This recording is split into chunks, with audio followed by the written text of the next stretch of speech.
yung pong yung topic po na na listening to God's voice. And through the life of Elijah, alam natin na humarap siya sa maraming mga ministeryo ng kanyang siya bilang propeta ng Diyos, naghahatid ng mensahe ng Panginoon. Dumating sa punto ng kanyang buhay na siya po ay napagod, na-drain, burn out, and yet ang sabi ng Panginoon sa kanya, yung tinig, yung mensahe ng Panginoon, di ba, magpahinga ka, matulog ka, kumain ka, at ang Panginoon ang bahalang magpanumbalik ng lahat ng ito.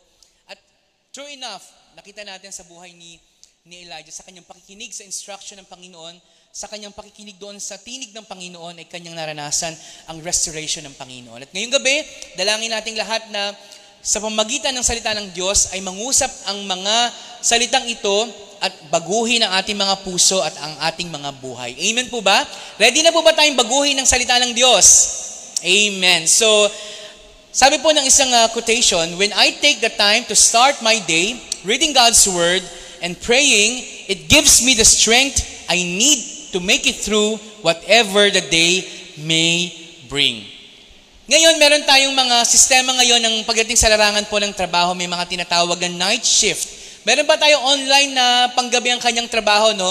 Well, the regular time of work is from 8 to 5 p.m., 7 to 4 p.m., pero ngayon, dahil pumasok sa atin ang BPO industry at ibang larangan pa ng trabaho, ay nag-o-offer ito ng mga night shift or graveyard shift. So, naiba ang kanilang tinatawag na body clock. Okay. Ang iba naman po sa atin because of dahil sila ay full-time po na may bahay at nag-work sa loob ng bahay, ay maagang natutulog dahil sa buong maghapon, naglaban, nagluto, naglinis ang bahay. At ang iba naman, dahil sa katandaan, paputol-putol naman ang tulog sa gabi hanggang sa madaling araw. At ang iba naman, alas 4 pa lang, alas 3 ng umaga ay gising na. Tama ba? May mga kapatid ba tayo na alas 3 pa lang gising na? Or 4 a.m., di ba? So, we usually get up in the morning na meron tayong gagawin or meron tayong pupuntahan.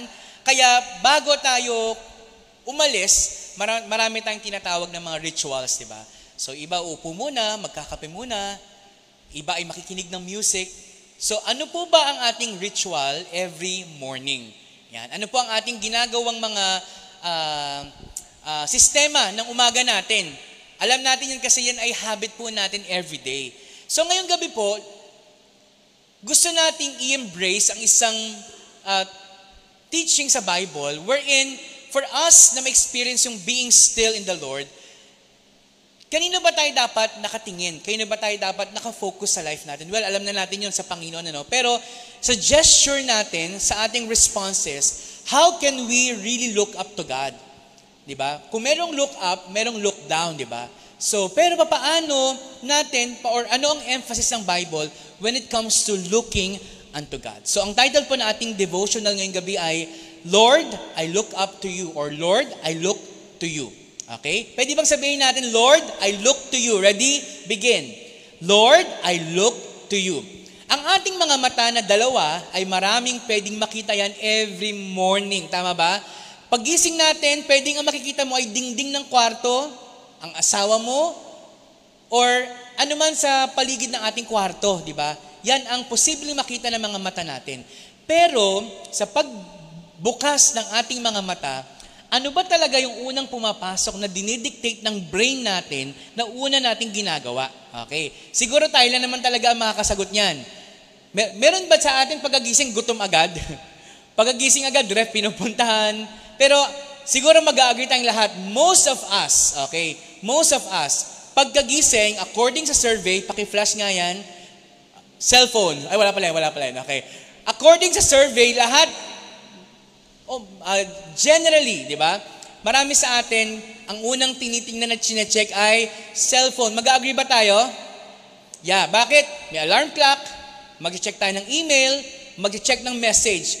But, do we really do what is the most important thing na dapat makita ng mata natin at ma-process ng brain po natin every day?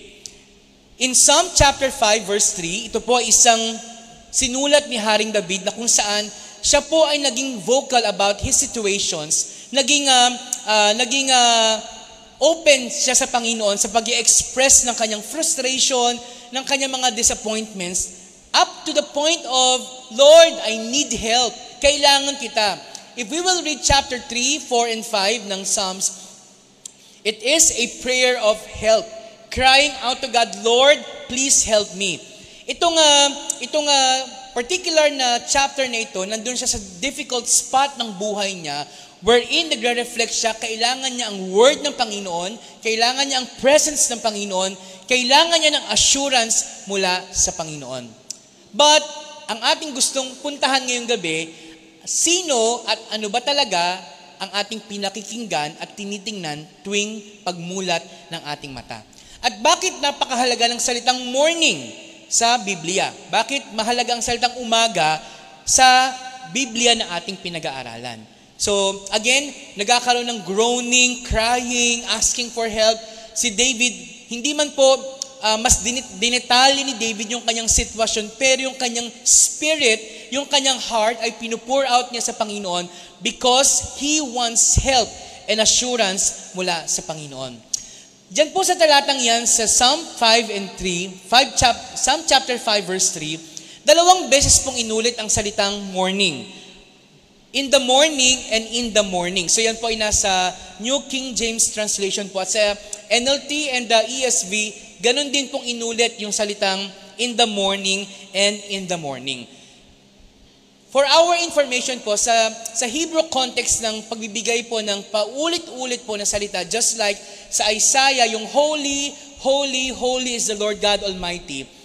Ang isang salitang binigkas po sa Bible ay mahalaga. Kapag ito po ay inulit ng twice or thrice, ito po ay merong malaking pagpapahalaga na dapat po nating bigyan.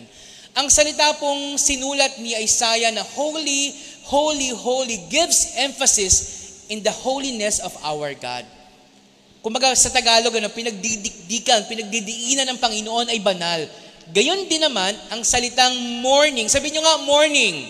Okay. Ay meron din palang great emphasis in the Bible. Sino dito ang mga morning person? Yung gustong-gusto niyang umaga. Parang na-excite siya mag-umaga, no? Kasi meron mga tao na gustong-gusto na maggabi, gusto maging Friday na, gusto matutulog na, pero yung mga taong mas gusto nila yung sunrise, di ba? Iba kasi sunset, sunrise, ano? Ano ba yung implication sa atin ng umaga? Sa iba, if you will ask them, kasi may signs of hope, signs of opportunity, pero sa Biblia, may ibig sabihin pala ang morning. Tingnan po natin ang ilang mga talata po sa Bible na nagbibigkas ng salitang morning. In Mark chapter 1:35, it says, very early in the morning, while it was still dark, Jesus got up, left the house, and went off to a solitary place where he prayed. Yung salitang solitude time o yung alone time with God ay pinauso na pala ni Jesus noon pa man sa kanyang pag-start ng kanyang ministry. Sa ilang talatang or theologians po na encounter ko lang sa internet, ito palang very early in the morning, between 3 to 4 o'clock in the morning. So, meron ba talagang umi-effort sa ating gumising ng ganong kaaga para lang tagpuin yung kanyang ama? Ang sabi ng Bible, Jesus got up, left the house, and went off to a solitary place. Ang purpose niya is to meet his Father. Pero ano ba ang mga nagiging cause na bakit ang tao hirap gumising sa umaga? Maaring pagod, puyat, sakit, at iba pang mga iniisip sa buhay. Si Jesus, isang discipline po niya is getting up early in the morning just to meet or encounter his Father. Bakit? Kasi it's been a busy day kay Jesus Christ. Sa pagbawat paggising niya, magmi-ministeryo siya sa mga may sakit, sa mga bata, sa mga mangingisda, nagpapagaling sa iba't ibang lugar. Kaya ang preparation po ni Jesus ay solitude time with his Father. May mga verses po sa Bible, pumupunta po siya sa bundok, pumupunta po siya sa seashore just to pray and connect to his Father. Morning. Sinet po ni Jesus ang standard ng time of communicating to our Father. Binanggit din ng Joshua chapter 1 verse 8, as we meditate His word day and night, it pertains to morning din po yung salitang day. In Psalm chapter 143 verse 8, it says, let the morning bring me word of your unfailing love, for I have put my trust in you. Show me the way I should go, for to you I entrust my life. This is literal mourning, okay? So yung salitang mourning po na ito, ang kanyang atmosphere or environment is embracing the Word of God upang magbigay ng sense of purpose and direction sa buhay po nito. Psalm 90 verse 14 says, "Satisfy us in the morning with your loyal love, then we will shout for joy and be happy all our days." Pwede bang sabihin natin ulit, morning? Again, morning. Yan. So ngayon, may discipline pala ng salitang morning in the Bible. Ibig sabihin po, if we want to get intimate with God, dati ang laging sinasabi ng mga pastor nun, para daw mas maging okay yung araw mo, di ba? Makipagnig ka na sa Diyos, magbasa ka. Well enough, true enough, totoo naman po, na kapag inunan natin ang Panginoon, mayroong magandang araw na nakalaan para sa atin. Meron nga nag-devotion na nag-pray pa, nahulog pa sa pagkakasali, uminit pa din ang ulo. How much more yung walang connection sa Panginoon? Di mas lalo nang mainit ang ulo. The question na gusto po nating tumbukin ngayong umaga or gabi, umaga tuloy, no? Do we seek God early every morning? Yan po yung tanong na gusto nating masagot ng pansarili po nating puso. Kinakatagpo ba talaga natin ang Panginoon sa umaga? We have this excuse. Sa gabi na lang ako magde-devotion. Sa gabi na lang ako magpe-pray. Sa gabi na lang ako magme-meditate ng Word of God kasi antok pa ako Hindi ako morning person. Pero ano ba talaga ang bigyang emphasis sa Bible ng salitang morning or ng umaga? It is a word of discipline na ang bawat kumikilala sa ginawang kamangha-mangha ng Diyos, dapat pala ikatagpuin natin ang Panginoon umaga pa lang. Okay, we have 24 hours a day. Right? Meron tayong 7 days a week. Totoo naman talaga yung laging sinasabi sa atin sa pulpit, 8 hours tulog, sa work gantong oras, pero talagang napakatipid talaga ng oras para sa Panginoon. Aminin naman talaga natin yun. Kakarampot, ilang minuto lang talaga. Sino ba sa atin ang magsasabing 2 hours, 3 hours a day, nagpe-pray siya? Kung meron man siguro iilan. Pero karamihan sa atin, minamadali. Hindi na maintindihan ang sulat sa devotion kasi nga, we always in a hurry.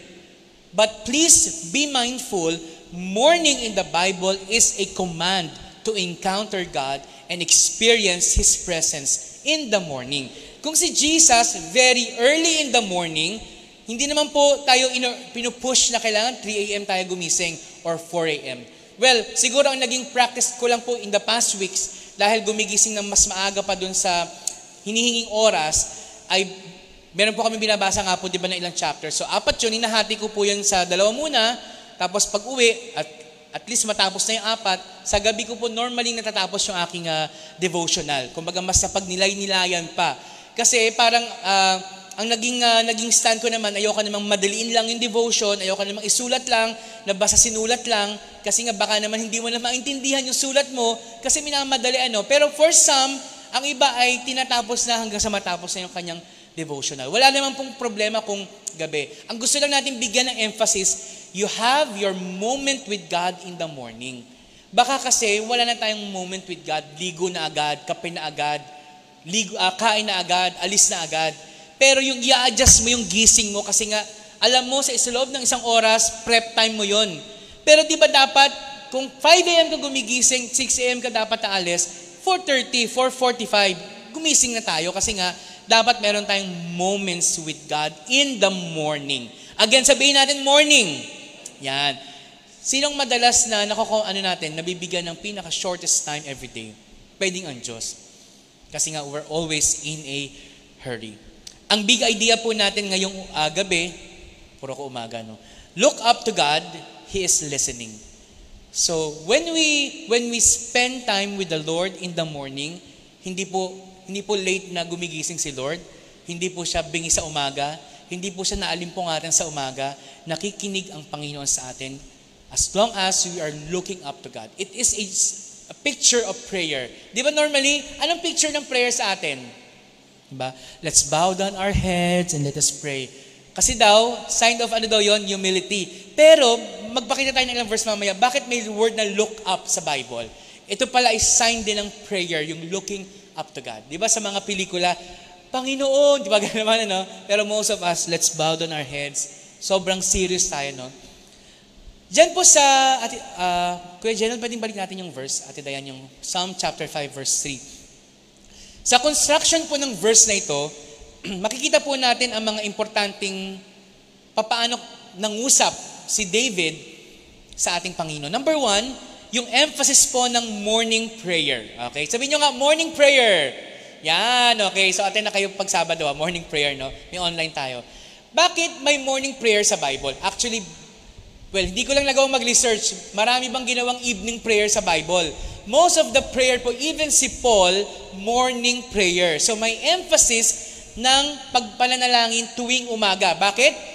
In the morning, in the morning. Okay. So meron niyang emphasis, no, katulad ng holy, holy, holy is the Lord God Almighty. So kung may emphasis ang Bible sa morning, we should pray in the morning. Kahit nasa bus ka, nasa UV Express ka, nasa wag ka lang pumikit, okay? Mahirap nasa expressway nakapikit, di ba? Ay wala, aksidente yun. I see the Lord na yun, di ba? So, I see the Lord. So kung gusto mong makita agad si Lord, mag-pray ka na nakapikit, okay? Wala naman sa Bible talagang in-urge tayo pumikit di ba? Ano lang yun, iwas distraction. Ang kailangan lang natin, concentration, di ba? Pero yun nga, yung discipline ng prayer, minsan nakulong lang tayo doon sa idea na kailangan nakapikit, kailangan nakayuko, parang banal na banal, Pero everywhere, anytime we can pray. Pangalawa, yung discipline ng morning prayer. Pakinggan nyo, basahin natin yung second portion ng verse. You will hear my voice. Okay. Well, wala akong na-research na mas malalim pa dyan, pero ang aking personal na take po dito, napakasarap makinig ng instruction sa umaga. Okay? Well, laki po ako sa DCAS at some of you siguro ay lumaki sa DCAS. Pag napapakinggan mo yung boses, yung devotional ni Proceso Marcelo, parang actually enough na yung day, no? Pag naninig mo yung Amen, Amen, Amen. And hearing those devotional, especially God's Word, magkakaroon ng clarity, magkakaroon ng discipline sa spirituality po natin. Ang sabi ni David, in the morning, you will hear my voice. Yung voice na yan, voice ni David. Pero si Lord hindi naman siya morning shift lang. Hindi po yung gustong ibig sabihin ni David. Ang gusto lang po niyang ipakita sa atin, there is a discipline in prayer. Well, hindi ba effective kapag tanghali na ako nag-pray? Kapag gabi ba ako nag-pray, hindi na effective? Hindi naman po. Iba lang po siguro ang nagbibigay ng sigla at excitement ng morning prayer. Diba? Kaya, we're praying na madagdagan pa tayo sa morning prayer, di ba?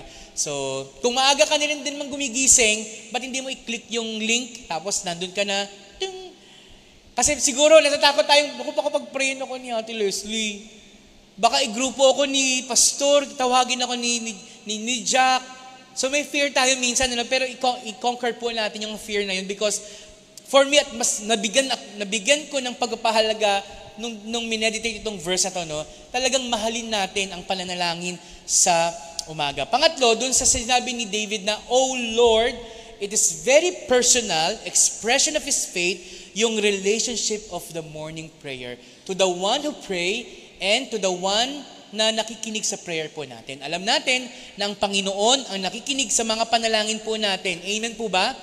At sa morning prayer, mas na-demonstrate natin yung ating pagtawag sa ating Ama. You see, bakit? Sinong una mong tatawagan? Ang Diyos. Sinong una mong lalapitan? Ang Diyos. Sinong una mong aawitan? Ang Diyos. Pero kung ang nilapitan natin ay kung sino-sinong tao, mga chinat natin ang aga-aga, di ba? Make it sure. Well, ayoko namang magmayabang o magmalaki. Bago ako mag-message sa group chat ng live class, I make it sure na nakapag-pray na po ako, nakapagbasa ng at least one chapter. Kasi parang ang binati mo agad ibang tao, pero ang Lord hindi mo lang nabati. Well, si Pastor Chavez po, isa po sa kanyang habit. Good morning, God. Good morning. Tapos lagi yung, thank you, Lord. Thank you, Lord. Good morning, Panginoon. Lagi siyang parang very casual yung kanyang relationship kay God. Kung gagawin kaya natin yun, makakatulong kaya sa atin, Well, mind setting, parang alam mo, nandiyan lang ang Panginoon sa katabi mo lang. Well, katabi mo naman talaga, pero you are treating God as if talagang katabi mo siya, ka-holding hands mo si God, and you are greeting Him, Panginoon, good morning, Ama, magandang umaga. Yung relationship, yung discipline, at yung emphasis ng morning prayer ay binigay po sa atin ni David. So, anong pwede nating matutunan mula sa awit na ito? Okay, not awit, panalangin ito. Okay, sa awit ng panalangin ni Haring David. Una, ang unang nasa isip ni David tuwing umaga ay ang Diyos. At maari ba nating maging habit or practice natin na every morning, no breakfast, no coffee, tama ba? No breakfast, no prayer, no breakfast. No God's word, no breakfast. Pwede ba yon? No word, no breakfast. Nagets niyo na yun? Okay. Pwede ba yon? Hindi ako kakain ng physical food unless si Lord muna, yung word of God muna magiging breakfast ko. Amen?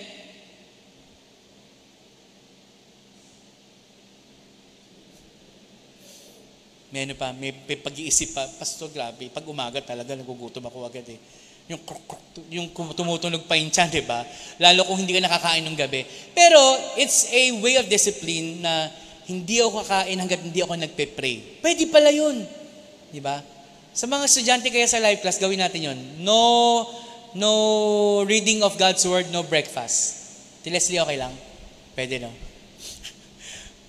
Honesty, yung pag-check natin. Well, ikaw na bahala mag-check sarili mo, no?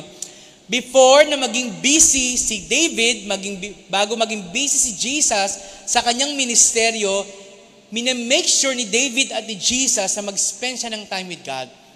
Well, yung Mark 1:35 lang po yung napakita ko, pero marami mga talata sa Bible nagpapakita na kinakatagpo ng Panginoong Yesus ang kanyang tatay sa langit. Very early in the morning. Pwede ba natin gawing covenant, maging commitment sa Panginoon? Panginoon, bago ako kumain ng pampalakas ng katawan ko, kakain muna ako ng nutritious food ng spiritual life ko at makikipag-usap ako sa iyo. Bago ako dumakdak, bago ako manita, bago ako magalit, ikaw muna yung kakausapin ko. Bago ako mag-comment sa Facebook, bago ako mag-heart sa sined ng leader ko, ikaw muna yung i-heart ko, ikaw muna yung ilalike ko, yung word of God muna. Well, si Lord lang naman talaga makapagsisiyasat ng isip natin kung siya ba talaga ang laman ng isip natin tuwing umaga. Well, mind setting and desiring, Lord, I want to know you more. I want to encounter you every morning. Pangalawa, maaga siyang gumigising upang maglaan ng oras para sa presensya ng Diyos. Okay, sabay-sabay nating sabihin na may conviction, maaga. Maaga, okay. Iba yung maaga sa umaga, maaga para sa tanghalian, okay.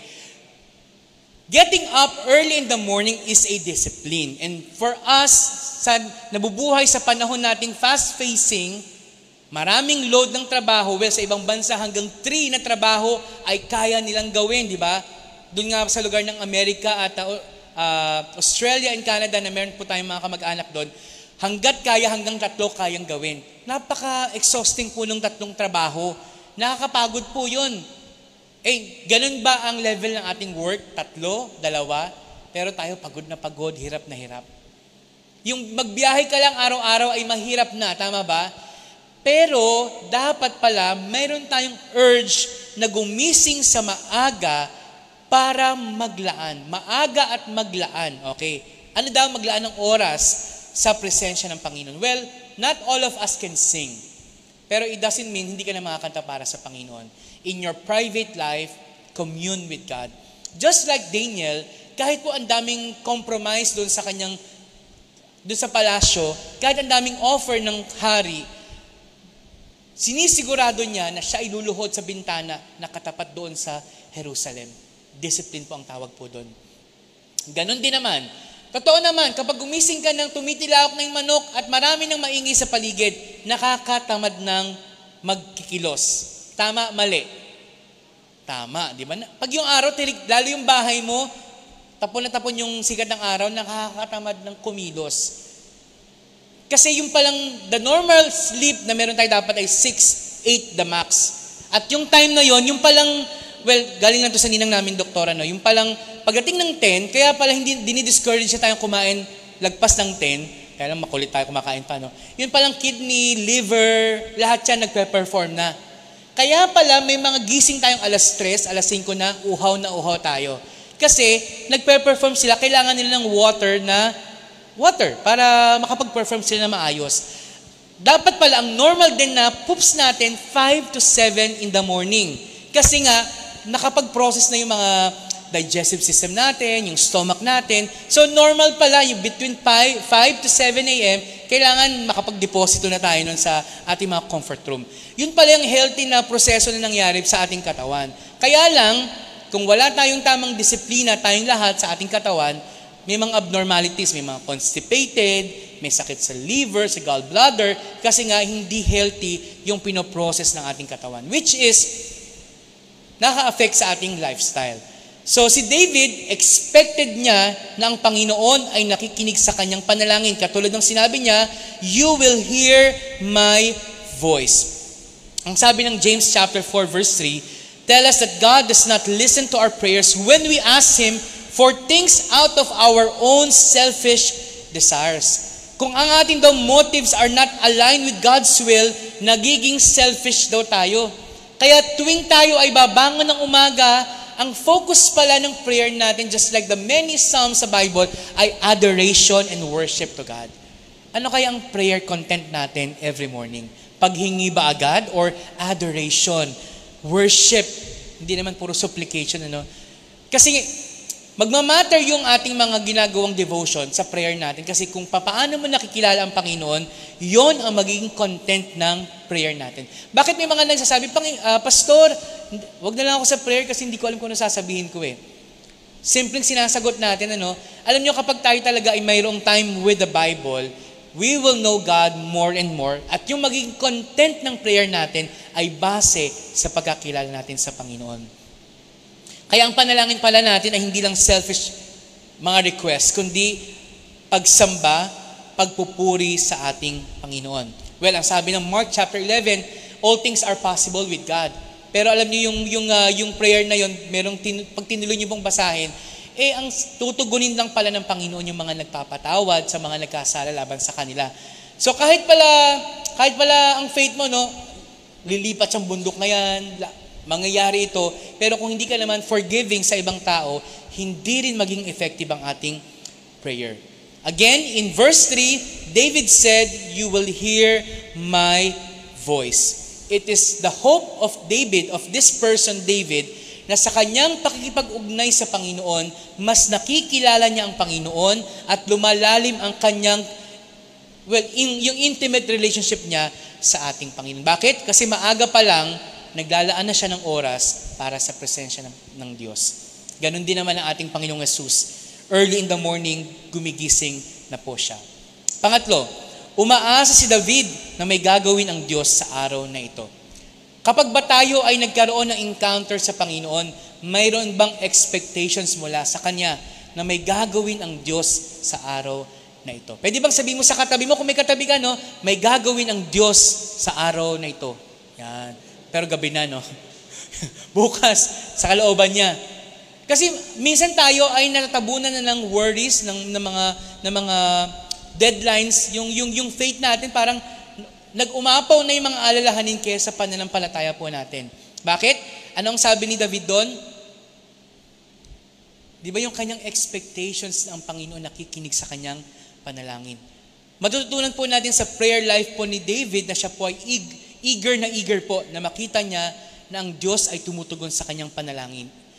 Ang sabi ng Bible, sabi sa 1 John 1:9, if we confess our sins, He is faithful and just to forgive our sins. When we confess, He will forgive.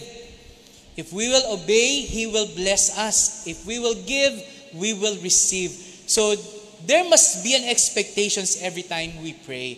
We should always do a sound check sa heart natin kung tama ba talaga, naka-align ba talaga yung puso natin sa Panginoon. Making prayer a priority in our lives becomes easy when God is the priority. Kung ang Panginoon ang priority natin, prayer is not a problem to us. It will be a joy para sa ating lahat na gumigising tayo ng maaga upang katagpuin ang ating Panginoon. Spend time with Him. As we conclude this message, this devotional, gusto ko pong kayong dalhin doon sa isang talata sa Genesis chapter 15, verse 5. Ang sabi po ng Biblia, nung si Abraham po ay pinangakuan ng Panginoon na magkakaanak, magiging father of all nations, after several years, so hindi pa po nangyari po yun. Habang siya po ay nasa loob ng tent, ang sabi ng Panginoon, get out. Pinalabas ng Panginoon si Abraham. Why? Dahil sa loob ng tent, napaka-limited ng possibilities.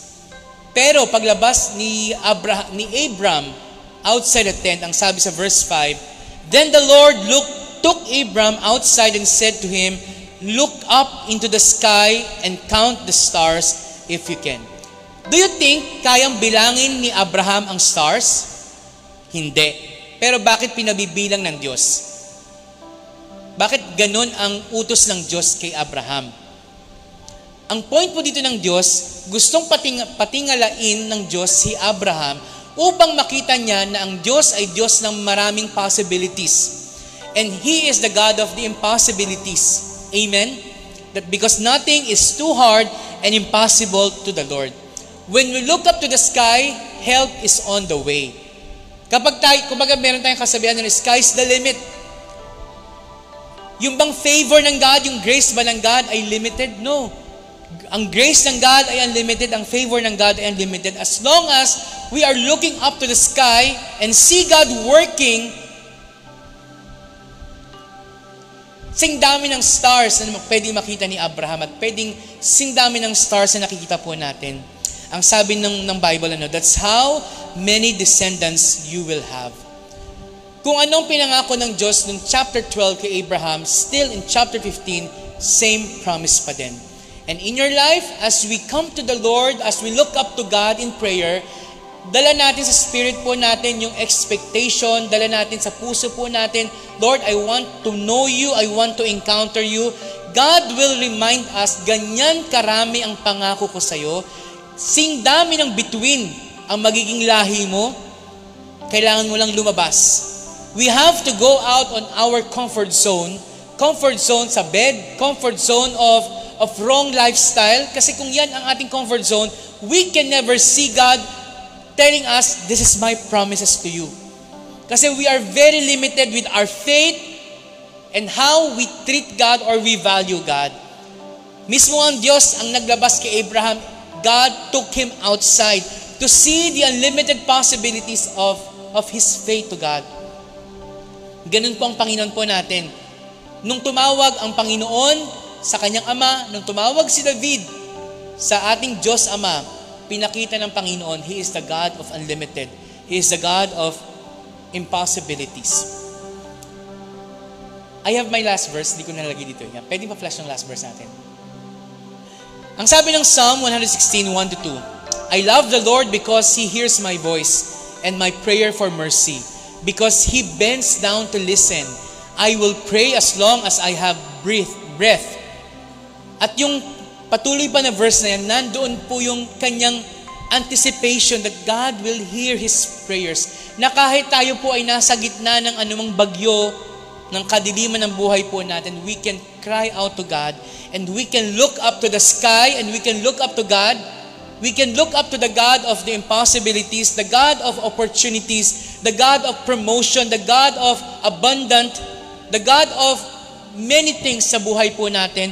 We just have to look up. Madalas naka-look down tayo. Hindi natin makita ang Diyos. Yung naka-look down ka, nakapikit ka pa, nakasulubong pa yung kilay mo, it could be a sign of frustration, a sign of discouragement, a sign of ayoko na. But God is telling us tonight, look up. Pwede bang sabihin mo sa katabi mo, look up? Ano ngayon sabi ni Raisa May, di ba? Look up, look up. Di ba? Cha-cha-cha. Di ba? When you look up to God, unlimited po yung sky, unlimited po yung stars na pwede nating bilangin. Baka kulang lang sa atin, look up. Tumingala tayo sa Panginoon at makita po natin siya na nagre-remind sa atin ng kanyang kapangyarihan. So, ang paalala po sa atin ngayong gabi, look up to God, He is listening. Nakikinig ang Diyos sa bawat victories, frustrations, sadness natin, at ang Diyos ay definitely natutugon sa ating mga pangangailangan. Let's pray. Lord, thank you. You are the God of the impossibilities. It's not yet over until you say so, God. Salamat po dahil ikaw lang po ang magtutuldok ng buhay po namin. Lord, may mga times hindi kami nakaka-look up sa iyo, Panginoon, kasi maybe because of our sin, because of our wrong decisions in life, ang tendency po, hindi kami makatingin sa inyo, Panginoon. But pinakita po sa amin ni David na yung kanyang discipline, yung kanyang maagang paggising is a sign of excitement to encounter you in that particular time in the morning. At ikaw din, Panginoong Jesus, gumising ka ng alas 3 ng umaga. It's between 3 to 4 a.m. para katagpuin mo lang ang iyong Ama. Nawa po, magkaroon kami ng ganong discipline that we will set time for the Lord, for you, God, na ikaw lang yung aming katatagpuin without any distractions. Gusto po namin makapag-focus sa iyo, Panginoon. Katulad mo, Panginoong Jesus, meron kang solitude time with your Father. Ganon din po kami. Desire po namin na magkaroon kami ng pag-inilay-nilay sa iyong mga salita, sa iyong ginawa sa amin every day. Kasi ito po yung nais mo. At ito yung ina-expect mo sa bawat anak mo na tatawag sa iyo sa araw-araw. At ang unang pagdilat at pagmulat na aming buhay, Panginoon, nawa po ikaw ang maalala po namin. Hindi po yung problema. Ikaw po yung maalala po namin. Hindi yung mga kinakatakutan po namin, Panginoon. Turuan niyo po kami everyday at baguhin niyo po kami everyday. Salamat po, O Diyos, ito ang aming panalangin sa pangalan ni Jesus. Amen. God bless you.